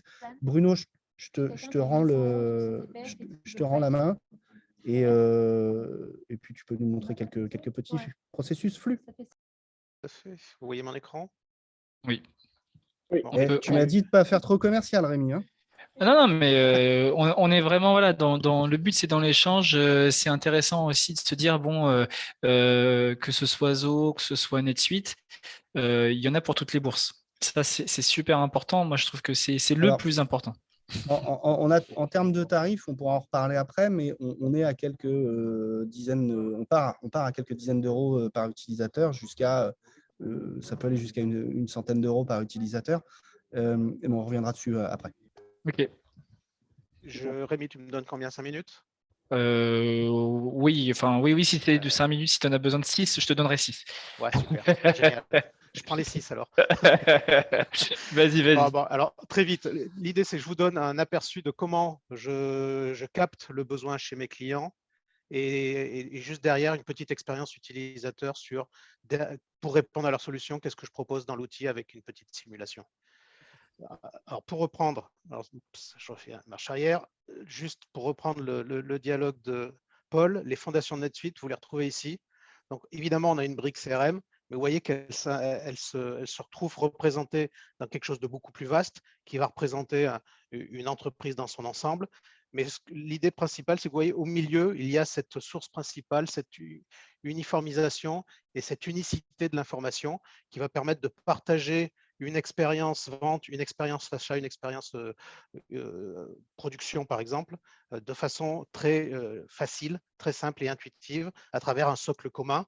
Et le socle commun, c'est NetSuite, qui est une version, bien sûr, cloud, web. Et vous allez le voir, qui permet de retrouver pas mal de réflexes, on va dire, assez intuitifs de nos jours avec l'appréhension d'un navigateur. Voilà, on rentre dans une application avec un navigateur et c'est tellement plus intuitif. Maintenant, l'idée, c'est en effet aussi de profiter d'avoir plusieurs briques au sein de NetSuite pour avoir cette relation. Et c'est pour ça que nous, on parle plus, quand je m'adresse à mes clients, de processus plutôt que de fonction. Parce qu'une fonction, c'est quelque chose qui est souvent isolé. L'idée de processus, c'est qu'à un moment donné, il va y avoir plein de relations avec, et c'est pour ça que souvent dans mes entretiens, je préfère avoir plusieurs intervenants et pas simplement les cibler sur une fonctionnalité précise. Et ça répond, je me permets, Bruno, ça répond à une problématique que Rémi nous a mis en avant tout à l'heure. J'ai plein de logiciels. À un moment, je suis perdu, qu'est-ce que j'en fais? Alors qu'in fine, tes logiciels, Rémi, c'est quoi? C'est des briques qui doivent répondre à un cheminement de ton business. Ici, on a des flux, on a ce qu'on appelle, nous, avec nos plus de 28 000 clients, on a ce qu'on appelle les best practices. C'est-à-dire que par typologie de métier, on commence à analyser, on analyse, on comprend et on propose des flux qui sont adaptés au métier. Et là, on a une valeur ajoutée pour nos clients là-dessus. Tout à fait. Donc voilà, le cœur est là. Vous voyez qu'il y a bien sûr souvent au cœur de tout ça des articles, des services, quelque part le produit de ce qui va être la richesse de la société. Et pour faire vivre et pouvoir récupérer la valeur de ces services ou de ces articles, de ces produits, on a un enchaînement de processus de vente, d'achat, et bien sûr tout ça pour quelque part faire ressortir la rentabilité de notre société. Ça va être les services financiers, toute la partie comptable, mais surtout, et ça sera à la limite mon expérience que je vais vous partager avec vous, la partie aussi retour d'informations, ce qu'on appelle le reporting, c'est-à-dire très rapidement pouvoir analyser comment se comportent mes processus. Il ne faut pas simplement constater et ne pas pouvoir réagir, il faut pouvoir constater et tout de suite pouvoir rapidement répondre à une alerte, à un retard, des choses comme ça. Donc, évidemment, on va avoir des processus CRM. Donc, j'utilise souvent dans mes démarches d'interrogation pour pouvoir capter la solution du prospect. On se base sur des flux très schématiques qui correspondent aux standards de notre application parce qu'on a aussi des bonnes pratiques, Paul l'a dit. Et ces bonnes pratiques, donc là, bien sûr, je ne vais pas vous l'analyser. Hein, je vous déroule juste quelques processus qui tournent autour du marketing et de la qualification lead et devis. L'idée, c'est de pouvoir voir à travers ce que le client souhaite, comment il va se projeter. Est-ce qu'il va retrouver les réponses qu'il attend à travers ces briques fonctionnelles, comme je le disais, mais aussi, pourquoi pas, étendre sa recherche en se disant « Ah bah oui, tiens, au fait, je n'avais pas du tout mis en place la logique de quota de mes commerciaux. Ça peut être intéressant, je vois que vous la proposez. » Donc, vous voyez, un petit peu reprendre de la hauteur sur son besoin, qui peut être très précis au départ, pour pouvoir voir qu'en fait, à travers l'outil ERP, il peut vraiment adresser beaucoup plus de choses, d'avoir plus de richesse dans son besoin. Donc là, voilà, je vais m'arrêter là sur cette logique de processus. Vous voyez, bien sûr, on adresse une grande partie des besoins de nos sociétés. Maintenant, je vais juste faire un petit switch du côté de l'application en 2 minutes. Vous êtes face à ce que pourrait être un écran d'accueil dans NetSuite. C'est souvent le principe de mettre à disposition de l'utilisateur et des utilisateurs un tableau de bord qui va pouvoir ici répondre à l'utilisateur Eva, qui est commercial, mais qui peut aussi se projeter sur différents rôles ou avoir en tous les cas cette logique d'adresser à la façon de travailler dans son métier, que ce soit quotidiennement ou sur des choses un peu plus macro, de pouvoir instantanément avoir une indication de comment se comportent ces flux. Vous voyez ici que par exemple, des indicateurs de performance, on va pouvoir très facilement les appréhender selon le métier, je le répète, et bien sûr pouvoir surfer, naviguer dans l'information sans avoir à déplier des menus. Mais l'idée, c'est de pouvoir avoir cette interactivité. Ici, j'ai un indicateur de mes ventes, mon chiffre d'affaires sur ma dernière année glissante avec des tendances. Bien sûr, l'idée du web, c'est de très rapidement avoir l'interaction avec la souris. Elle est là pour nous indiquer où est-ce que je peux creuser une analyse. Ici, mes ventes, elle va m'amener vers un rapport que je peux très facilement twister dans tous les sens, avoir évidemment aussi notre approche qui est de pouvoir aussi avoir des choses qui sont un petit peu plus multisociétés lorsqu'on s'adresse à des PME qui ont envie de s'étendre vers l'international, mais aussi de pouvoir très facilement avoir cette analyse par exemple ici, je vais avoir des catégories, donc s'appuyer sur des axes analytiques de façon très, très simple. Bien sûr, ça a été préparé en amont, les données sont présentes, mais moi, en tant qu'utilisateur, si j'ai envie de scinder mon analyse de chiffre d'affaires sur mes axes web, mes différents canaux de réponse à mes clients, je vais avoir l'information très rapidement, je vais pouvoir la challenger, et puis je vais pouvoir aussi surtout zoomer. Ici, j'ai mon client fétiche. Je vais pouvoir faire de nouveau, vous voyez, creuser dans cette information. Et c'est ça un petit peu la richesse de NetSuite, de pouvoir ne pas avoir de barrière entre le monde du décisionnel, des macro-analyses, des statistiques, et le monde micro qui est l'information précise.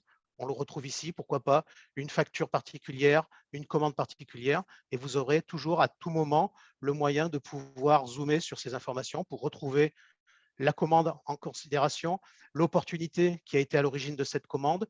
Donc, faire quelque part une logique d'historique en amont vers le passé de l'information ou vers le futur qui est par exemple une facture qui est en cours de paiement, une livraison qui est en cours d'expédition. Donc voilà, l'information est là, elle est présente. On peut très facilement surfer sur cette information par quelques clics pour arriver à la fin, et je vais terminer par là, sur une fiche client qui, bon, évidemment, quelque chose qui doit être riche, qui doit être alimenté, de pouvoir très facilement, par un clic, se ramener vers non plus cette fois-ci le tableau de bord que j'avais moi en tant qu'utilisateur, mais un tableau de bord qui est plutôt dirigé vers la performance de mon client. Vous voyez ici cet exemple. Ce tableau de bord, de la même façon, je vais pouvoir l'aménager pour pouvoir retrouver des indicateurs clés de performance, cette fois-ci non plus sur l'expérience commerciale générale, mais sur un zoom qui est lié à ce client, qui est un laboratoire en l'occurrence, qui va de la même façon pouvoir enrichir mon analyse pour dire attention, j'ai des soldes en souffrance, j'ai des jours de retard sur ce client qui est peut-être pas très bien géré, et c'est là où il va falloir que j'appuie pour peut-être avoir une meilleure expérience avec lui et le rendre plus fidèle vis-à-vis de mes flux. Et du coup, là, Bruno peut être déclencher des actions directement dans le marketing, de rappel, de rendez-vous, d'emailing, de choses comme ça. Voilà, très facilement. Merci pour on le retrouve ici, boucler le la petit boucle. bouton qui permet bien sûr de lancer des actions de façon très simple et de façon très directe. Alors justement, ce que je ne vois pas ou je n'ai pas bien compris, c'est la partie marketing, elle est située où là sur ton environnement? C'est vrai que je pensais ne pas avoir le temps de te la Non, non, montrer, mais en effet, elle va se retrouver sur une autre brique, mais d'accord. voilà, qui va me permettre ici de définir différents types de campagnes. de pouvoir, dans cette définition de campagne, renseigner à la fois comment je vais construire mon événement. Donc là, par exemple, ici, c'est un salon, mais surtout aussi pouvoir cibler cet événement.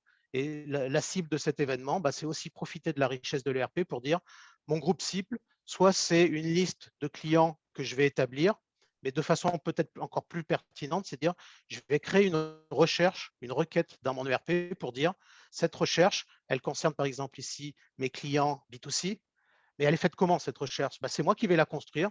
C'est pour vous montrer aussi que derrière la construction, le paramétrage de l'ERP, ce n'est pas forcément quelque chose qui va être entre les mains de spécialistes NetSuite ou entre les mains de développeurs informatiques. C'est ici une personne métier, ce que j'appelle un administrateur métier, qui va être capable de dire ma liste des clients B2C, je vais aller la construire sur leur adresse en m'appuyant sur des sortes d'opérateurs qui vont me dire l'adresse, elle doit contenir telle information, elle doit se baser sur tel département, sur telle logique géographique. Donc voilà, je vais être amené à construire cette liste et une fois que cette liste, elle va être réalisée, je vais en profiter directement ici par le fait que ma cible marketing va être en permanence mise à jour à chaque fois que je vais avoir un nouveau prospect qui va rentrer dans mon cadre ERP. Ma cible va s'améliorer, va être enrichie et automatiquement mon action marketing va profiter de cette, je dirais, réaction, de ce dynamisme autour de mes fiches. Bien. Ça répond, Rémi? Oui, c'est ce que je voulais voir, d'accord. Donc on est d'accord et à la limite, ça peut nous faire une petite transition aussi sur nos questions-réponses. NetSuite concentre le plus de ses efforts sur des applications propres. Est-ce que par rapport à... Tiens, j'ai une personne qui arrive en dernière minute. Est-ce que par rapport à Zoho, justement, Annelise, est-ce qu'on a l'impression que Zoho a plein d'applications mais qui ne lui appartiennent pas et vient les connecter? Ou comment ça fonctionne? En fait, j'ai juste un petit peu du mal à faire le parallèle, moi, de mon côté, par cette interconnexion, en fait, avec tous les services que vous proposez. Est-ce que Zoho, quand on dit on va chercher plein d'applications supplémentaires, est-ce que ce sont des applications tierces? Ça dépend en fait du besoin et de l'utilisation de chacun par rapport aux questions. Parce que soit en fait ce sont les applications Zoho qu'on vient simplement activer et qui vont pour l'utilisateur en fait il n'y a pas de différence, tout est dans la même.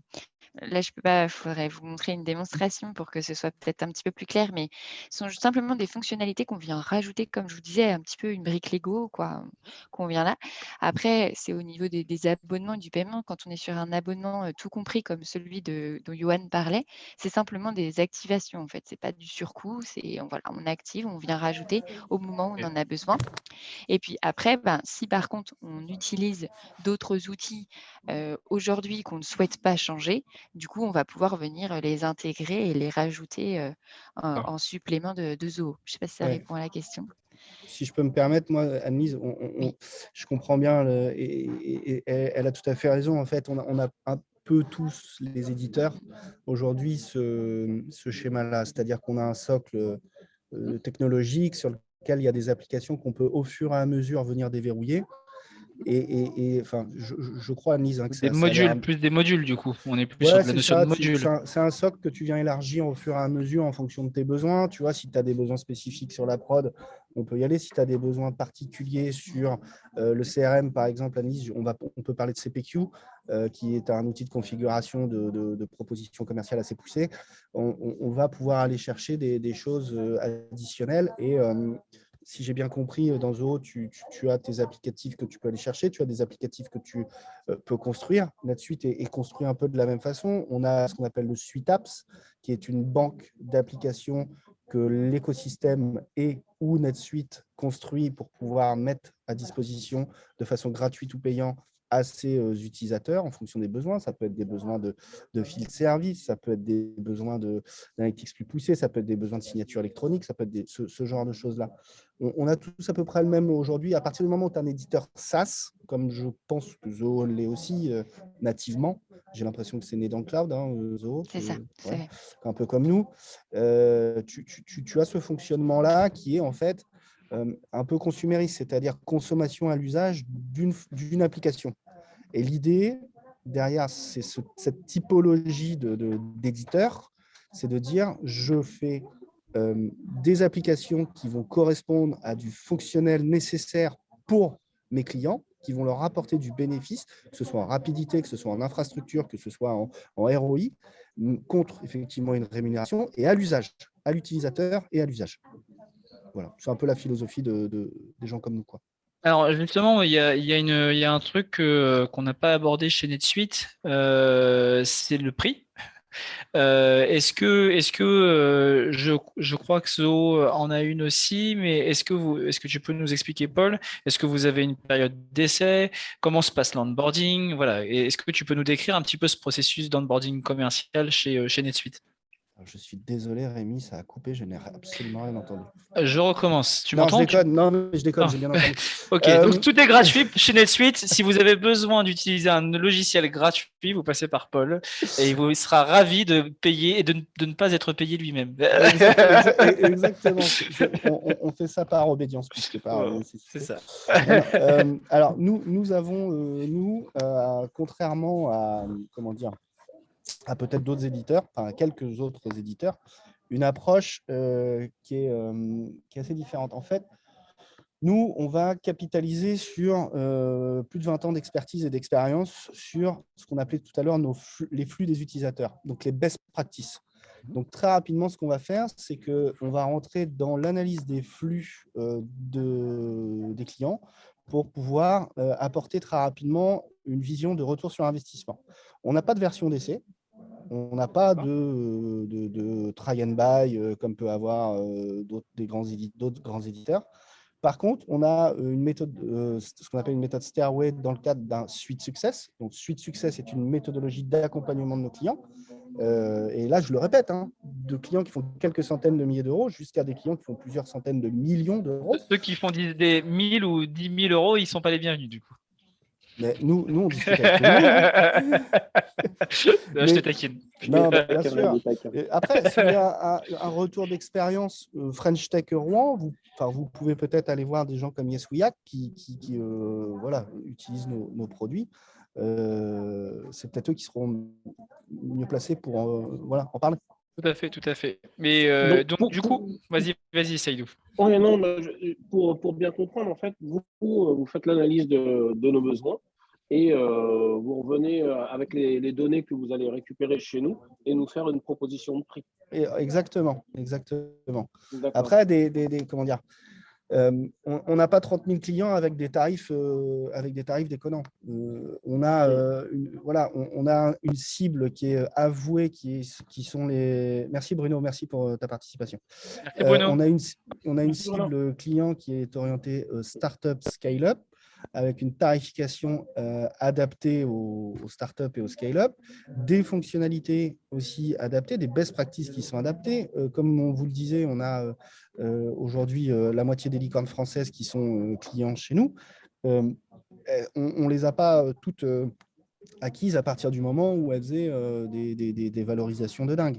On les a accompagnées sur, bien souvent, après des levées de fonds, on les a accompagnées sur des stratégies de déploiement international, puisque NetSuite, la force de NetSuite, c'est effectivement la partie internationale, et c'est de pouvoir embarquer des finances internationales très simplement, en fait, très rapidement.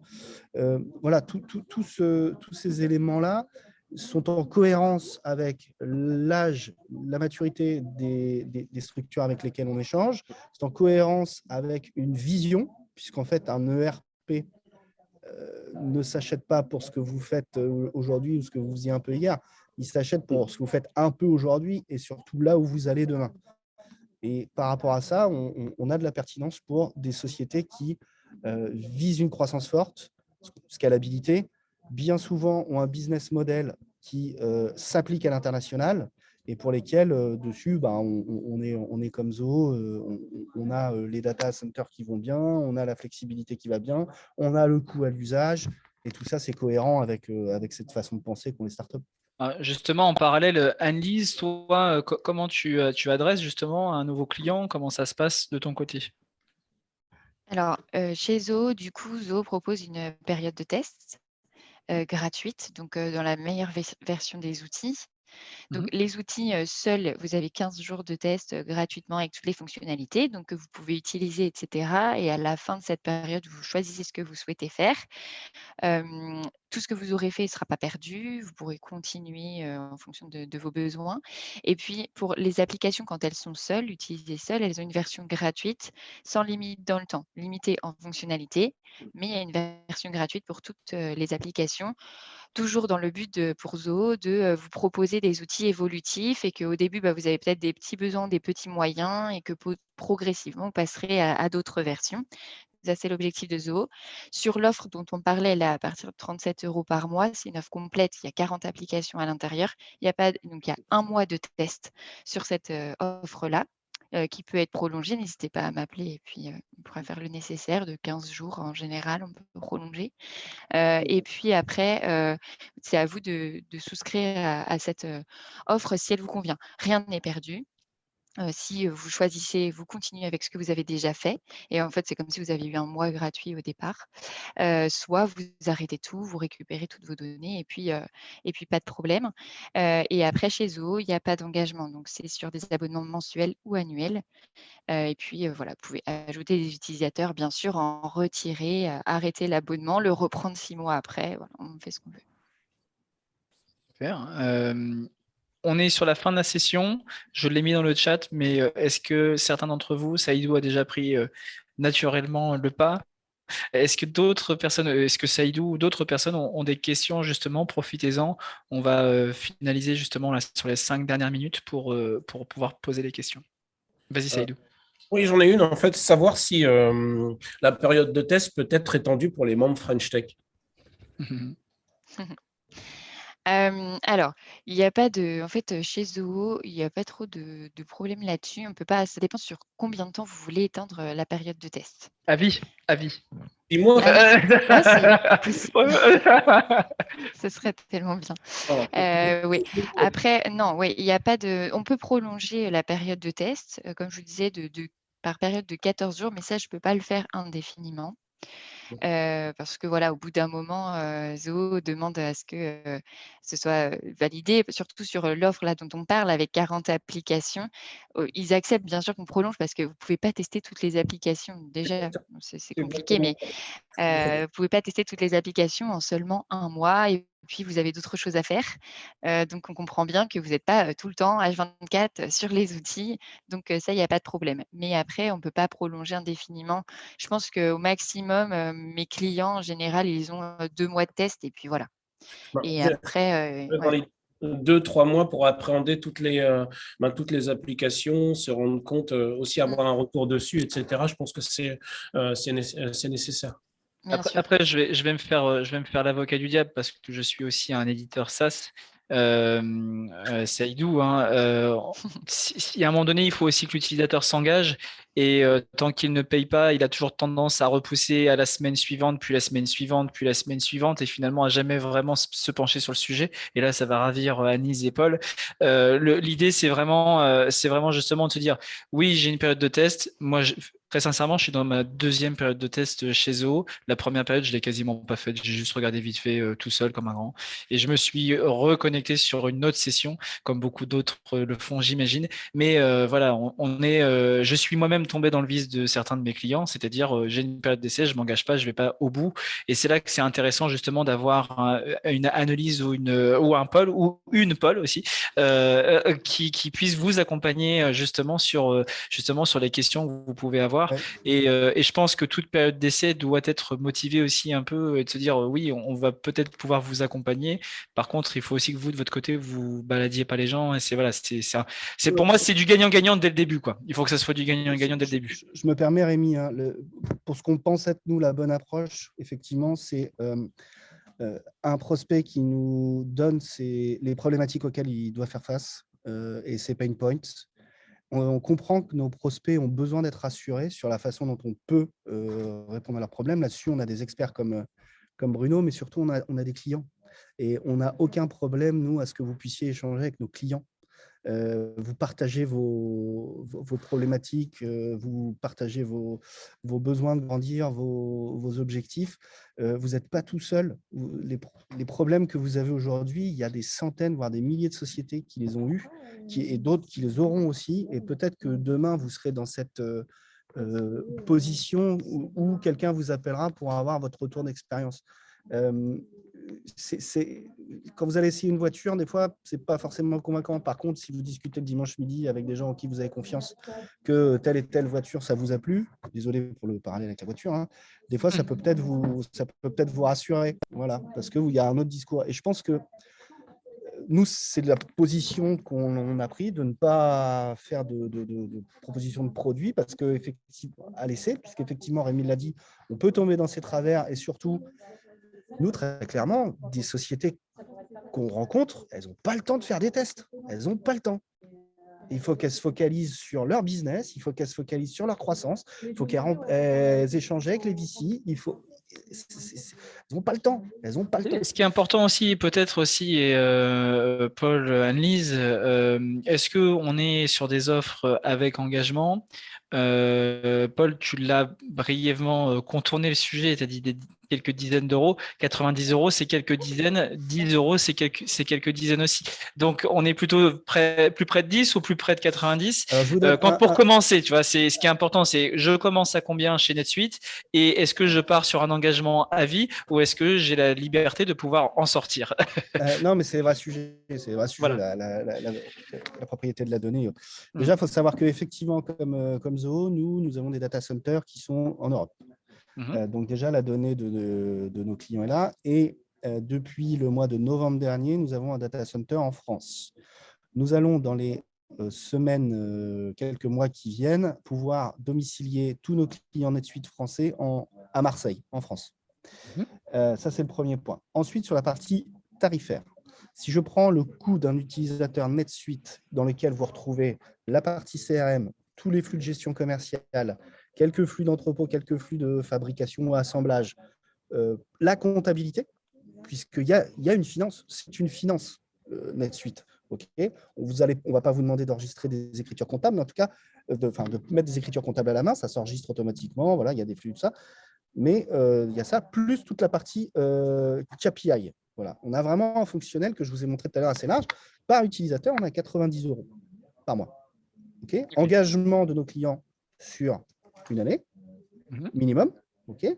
Après, vient s'ajouter d'autres briques dans les besoins et la structuration de notre offre. Mais on est à la base. Donc, ce qu'on doit 90 euros par mois et vous par avez utilisateur. Un ERP complet. Ouais. Par utilisateur avec un engagement de 12 mois sans période d'essai. Sachant qu'en plus de ça, il faut rajouter ensuite des fonctionnalités. Qui peut le plus, peut le moins. Ça, c'est évident. Mais ce qui est important de savoir, c'est Zoho en face. Du coup, alors je sais pas, mais on est sur peut-être un prix différent dans le sens où Johan parlait justement de son retour. Et il faudrait peut-être demander justement peut-être à Yeswiak. À la limite, je pense que Julia, ça pourrait être un sujet d'avoir un témoignage de Yeswiak au sein de la French Tech, de pouvoir en faire un article aussi en complément, de savoir comment justement il est monté en puissance sur ces outils. Alors attention, Guillaume, il faut le trouver, il est souvent à la pêche. Et deux, je crois, parce qu'ils sont en face. ils sont juste au-dessus de moi s'ils sont dans leur bureau. Mais oui, effectivement. Il est à la pêche, je le connais, il est à la pêche. Il y a la scène en face. Il y a la scène.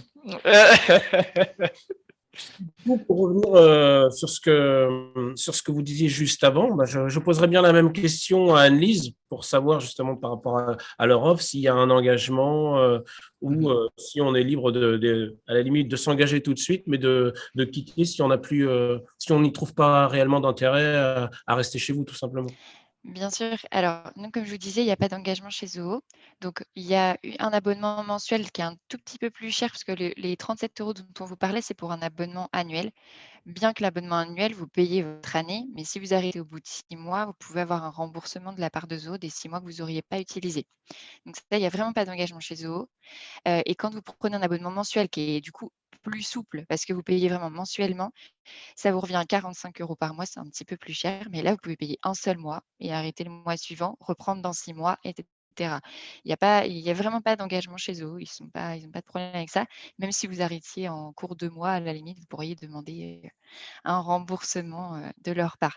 Mais voilà, donc Annelise, ça, c'est pour Zoho. j'avais une question, Annelise. Oui. On est bien d'accord, hein, Zoho ne fournit pas de comptabilité, de briques Non, financières. alors, on peut éditer des devis, des factures, on a C'est ça. l'outil qui nous permet de le faire. Par contre, en effet, on ne gère pas la comptabilité. Alors, ils ont un outil qui gère la comptabilité, mais pas, qui n'est pas la réglementation française, Ouais, donc on ne c'est le ça. propose pas. C'est pour ça que je vous disais, il y a des liens avec des ERP, ce qu'on propose Comme nous, régulièrement on avec vous à nos a, hein. clients, ouais. On C'est ça, vous a en client. tout à Nous, fait, on a des clients qui fonctionnent avec qui Zoho, qui ont plein utilisent Zoho. d'applications et qui derrière mettent NetSuite parce que NetSuite se connecte Oui, tout à fait. très très bien avec Zoho. Et C'est intéressant. on n'a pas de, on n'a pas de, enfin, on comprend très bien. Après, Il y a pas de il y a pas de problème à utiliser plusieurs ouais. outils. En fait, chacun Vous a avez ses parlé de forces et Zapier en plus ses tout à l'heure, faiblesses. on les connaît Mmh. bien. Non, non, vraiment, c'est. Et il y en a Et des clients qui donc, marchent bien.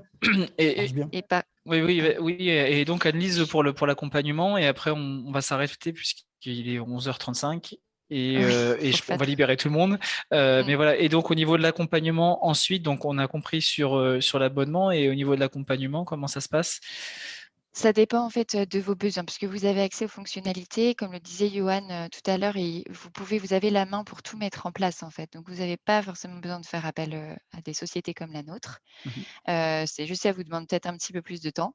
Nous, après, on est là pour ça, hein, on est, intégrateur des solutions Zoho. Donc on vous aide, on vous accompagne, on propose des formations qui sont prises en charge parce qu'on est certifié Calliope, pour Z-Sphere en tout cas. Mmh.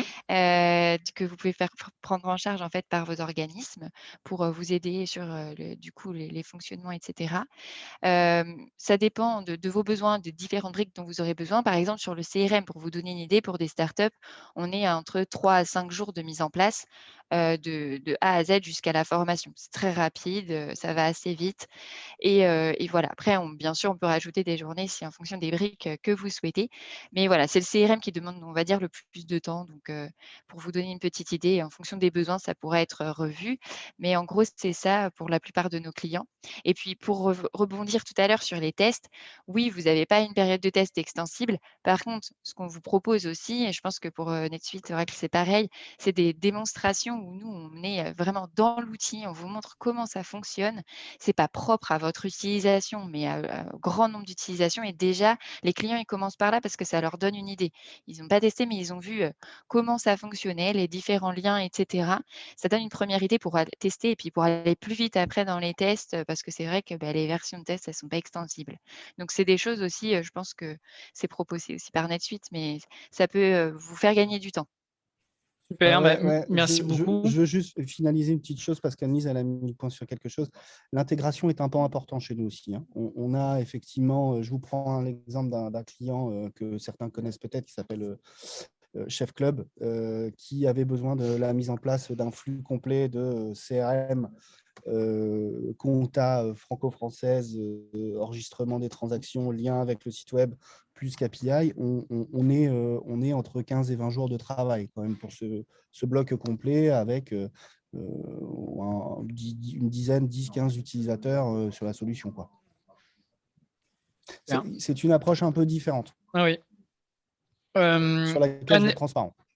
Annelise, est-ce que tu pourras partager avec tout le monde justement tes coordonnées, Bien sûr. ton adresse mail, ton numéro de téléphone si c'est possible, et puis je vais vous libérer. Je vous remercie encore une fois à tous pour votre participation. J'espère que ça vous aura éclairé et que ça vous permettra justement de peut-être de continuer la discussion avec Annelise ou avec Paul, éventuellement avec Johan si vous le souhaitez, ou avec moi-même. N'hésitez pas à nous solliciter, on sera ravis de vous, enfin voilà, de vous répondre à vos questions. Le but était justement en toute transparence. Merci Annelise, Paul, et du coup tu remercieras Bruno aussi pour votre participation. Merci à vous pour l'invitation. Merci, Annelise. Voilà, c'est un On plaisir embauche de vous Annelise, avoir. si vous voulez. Ah d'accord.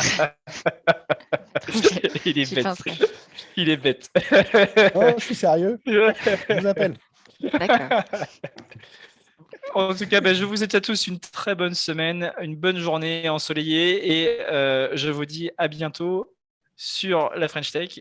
Pour un prochain événement, Julia nous fera une petite communication sur C'est ça. un bel événement qui va arriver d'ici moins je crois que c'est un mois à peu près. Voilà. Ouais, c'est ça. Ça arrive très Dans très la vite. famille Vallée, Julien. Merci à tous. Merci beaucoup. Merci. Allez, bonne journée. Bonne À très journée. bientôt. Au revoir. Au revoir. Au revoir. Merci beaucoup.